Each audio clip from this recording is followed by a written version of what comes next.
I'm on a quest to find the next generation of creative artists shaking up the world of art.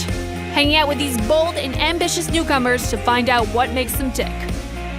My name is Gabby, and this is ArtCore. Trudy Erin Elmore is a multi-award-winning artist whose work has graced the walls of fine art galleries all over. Her medium and her message are distinctly technological, and I'm joining her as she prepares for her biggest show yet at the Art Gallery of Ontario. Before I started making digital art, I used to make biodiesel, and I had goats and sheep. Oh my gosh. Yeah, I lived that life for a long time. So how does that factor into what you're doing now? I think maybe I have a more measured approach, or at least I know what life is without being fully inundated with screens all the time.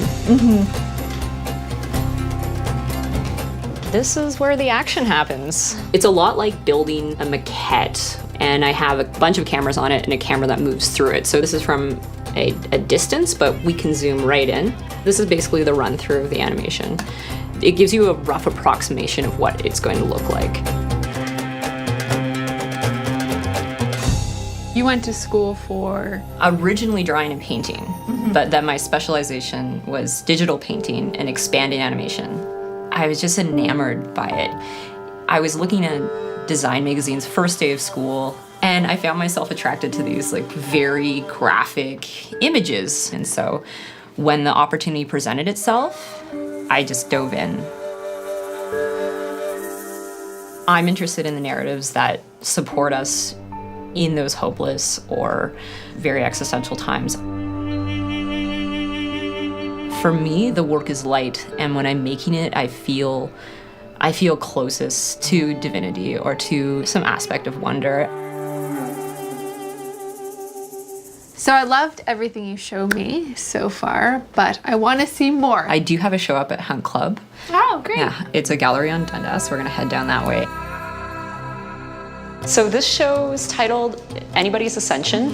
Ascension being transcendence and moving beyond, our limitations. This is titled World War Z with Renaissance posturing. This one was my favorite. It stood out on your Instagram, and then I saw it here in real life. It's just, I don't know if you saw the movie, but those zombies are my favorite. They're just like so aggressive, and they clamor over each other in the same way that a lot of the voices we hear online, especially trolls, are just like, they're all speaking over each other. So there's something about the mass accumulation of voices.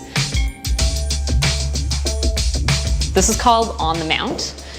All the different posing for the figures with the laptops I found on a website called like Apartment Therapy's like top 9 laptop poses, which I thought was like, yeah. The next location they'll be showing in at the Art Gallery of Ontario at Walker Court. which is huge for It's you. huge, it's huge. I'm so lucky. This is Walker Court. Oh my gosh, it's massive. It's Massive, which is the event that I will be showing in. Wow. The theme of Massive is the machine age. So one artist will be representing the space age, one artist will be representing industrial age, and I will be representing the digital age. Wow, that's a big one to cover. And so there'll be one animation that plays on the perimeter, and then a different animation that plays on the interior, but they'll be speaking to each other. So the AGO, if you walk around the halls here, there's so much history. How do you feel having technology being immersed within the walls? I'm from a very small town, and growing up, when people are like, oh, you're an artist, they're gonna give you Renaissance books, they're gonna give you Baroque books, you're gonna get Salvador Dali. So that always informs my art. Moving into the AGO with institutionalized art, which is the art that I was exposed to younger, I think that my work translates well because many of my compositions I draw from art history proper. CG can be isolating for some people. How are you going to make it connect? I always come up against this. The digital can be very alienating. And for that reason, I always feature the human figure because people can center their awareness in that embodied existence. When we interact with the digital, we're looking to find a real experience.